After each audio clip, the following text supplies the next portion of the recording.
Indonesia dalam bahaya besar. Sekitar akhir tahun 99 atau awal tahun 2000, diadakan rapat orang-orang Tionghoa di Universitas Atmajaya, kawasan Semanggi, Jakarta, yang diprakarsai oleh Mokhtar Riyadi dan anaknya James Riyadi. Inti dari rapat tersebut adalah bahwa penduduk di Cina daratan sudah mencapai hampir 2 miliar orang dan membutuhkan suatu negara untuk dijadikan kolonisasi. Strateginya adalah membuat kompleks perumahan sepanjang bibir pantai Laut Jawa. Fungsinya supaya mudah menyelundupkan barang, dan yang paling penting adalah menyelundupkan orang dari Cina daratan melalui laut langsung ke bawah kolong rumah-rumah mereka yang berada di bibir pantai. Rumah-rumah tersebut juga berguna sebagai basis pertahanan bila terjadi kerusuhan nanti. Mereka bisa langsung melarikan diri ke laut dengan speedboat yang standby di kolong rumahnya. Perhatikanlah dan lihatlah bentuk perumahan di Pluit, Pantai Indah Kapuk, Pantai Mutiara, Ancol. Merubah Undang-Undang Dasar 1945, terutama pasal tentang presiden harus pribumi asli, diganti. Cukup hanya dengan syarat bahwa yang penting presiden harus berkewarganegaraan Indonesia, tidak harus pribumi asli. Baru-baru ini, Jawa Pos merilis berita bahwa Indonesia harus waspada karena ada 200 juta tenaga kerja asing asal Tiongkok yang akan masuk ke negara kita. Ya, 200 juta orang. Jadi sebenarnya Jokowi itu siapa bagi orang Cina? Dengan merancang Jabodetabek menjadi megapolitan dengan bantuan 5 pengembang besar, Agung Sedayu, Agung Podomoro, Sumarekon, Lipo Group, dan Sinarmas, mereka membangun apartemen Rusunami dan Rusunawa. Kemudian apartemen Rusunami dan Rusunawa diisi oleh orang-orang Tionghoa, dan tinggallah orang pribumi jadi babu, satpam, OB, dan supir. Semua bukti menyatakan kebenaran pernyataan ini. Apalagi setelah Ahok merencanakan penggusuran 130 titik pemukiman pribumi di DKI Jakarta. Program ini juga dimuluskan oleh Jokowi dengan langkah-langkah nyata yang lebih besar. Memiskinkan rakyat Indonesia dengan berbagai cara, bekerja sama dengan pemerintah Cina dalam segala bidang, dan menggantikan peran Amerika di Indonesia selama ini, dan menjual atau menggadaikan aset-aset nasional Indonesia yang vital kepada pihak Cina. Jokowi secara sengaja membuat ekonomi dan politik Indonesia carut-marut untuk membuat pribumi semakin hancur berantakan, banyak pengangguran, dan jumlah orang miskin semakin besar. Orang semacam Ahok bukanlah tanpa sengaja untuk membuat kebijakan serta bertingkah laku yang memuakan, karena dia ingin memancing amarah pribumi agar rencananya segera terlaksana.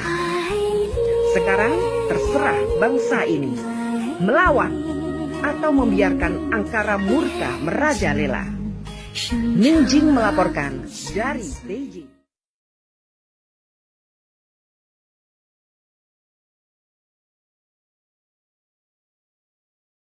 Saya ingat dengan teori dominonya Pak Ali Murtopo. Sumatera bagian timur, Kalimantan bagian barat, Jawa bagian utara. Ini adalah lorong jalannya domino dari utara. Bahwa teori domino Cina adalah mereka akan mulai membangun kekuatan ekonomi di negara kita. Kedua, memasukkan senjata secara ilegal. Ketiga, memasukkan orang. Sehingga logistik, amunisi mereka sudah siap. Orang datang di sana mau kirim 100 juta gampang aja. Kirim sejuta mati dia isi orang terus. Yang penting senjatanya udah ada, logistiknya semua ada di sini. Dan sekarang kenyataannya, kalau kita dari Medan sampai ke Lampung, di pesisir timur, itu semua adalah bangun-bangunan, perumahan, tempat tinggal, maaf, non-pri, mayoritas. Jawa bagian utara, mulai dari Merak, kita jalan, BSD, kita jalan lagi kemana-mana. Semua mereka sekarang diberikan izin untuk bikin pulau. Jualan apartemen tidak pernah kosong, selalu habis. Siapa yang isi? Dulu saya tanya kepada teman-teman yang itu, siapa yang beli kok bisa laku bener? Oh dari Bangka, dari Medan. Saya tanya penjabat-penjabat di Medan Bangka, tidak berkurang penduduknya. Ini dari mana orangnya? Pernah kita sensus tidak orang-orang ini? Jadi saya curiga bahwa di pemerintah kita pernah kemasukan mereka-mereka ini yang menyiapkan satu gerakan mengembalikan komunisme, karena kita ingat tahun 65 itu bukan komunis Rusia. Kita putus hubungan dengan RRC karena mulai dari situ hubungan Bapak Subandrio pada waktu itu. Jadi ada aparat-aparat kita yang pengambil kebijaksanaan di pemerintah, bahkan legislatif kita sudah kemasukan dan sudah mereka bisa memutuskan dan mengambil kebijaksanaan. Ini yang harus kita bersihkan. Dan sekarang lagi anehnya ada yang mengatakan penjabat kita, oh biarkan saja mereka pakai kaos itu yang lambang-lambang komunis atau PKI. Itu mode lagi ngetren sekarang. Ini harus dipertanyakan. Ngerti nggak soal keamanan negara gitu? Kita selalu bicara bahaya laten. Dan saya masih mengalami zaman komunis itu. Tahun 65 saya juga ikut membasmi mereka. Bahwa PKI ini memang OTB, organisasi tanpa bentuk selalu. Dan mungkin di dalam anggota saya ada, di dalam FPI mungkin ada, yang pakai baju-baju kiai sekarang yang mengadu domba dan segala macam jadi dukun juga banyak. Apabila pemerintah melalui aparatnya tidak bisa menegakkan hukum di negara ini, maka kita bersama-sama akan menegakkan hukum kepada mereka-mereka yang Pancasilais. Terima kasih.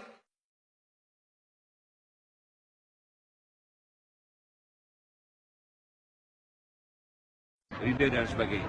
Izin Bang, terkait dengan adanya isu akan ada aksi tanggal 2. Persiapan kita sendiri seperti apa sebenarnya? Ya, Persiapan kita sendiri seperti apa? ya persiapan kita berdoa. Berdoa.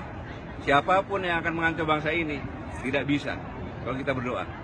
Ya, yang akan mengacaukan bangsa ini bukan orang yang beragama. Saya yakin itu. Dan akan berhadapan dengan TNI Polri, dengan seluruh masyarakat. Allahu Akbar. Tidak ada satupun pengkhianat bangsa yang bisa hidup di negara ini. Nggak ada. Mau nantang silakan. DITI, Kar Musakar, komunis semuanya nggak bisa. Karena apa? Karena kita selalu berdoa kepada Allah Subhanahu Wa Taala. Allahu Akbar. Ya. Kalau demo yang biasa, tertib, memang itu kan menyampaikan pendapat. Tapi kalau sudah berusak, kalau sudah makar, berhadapan dengan saya dan prajurit saya, dan Polri.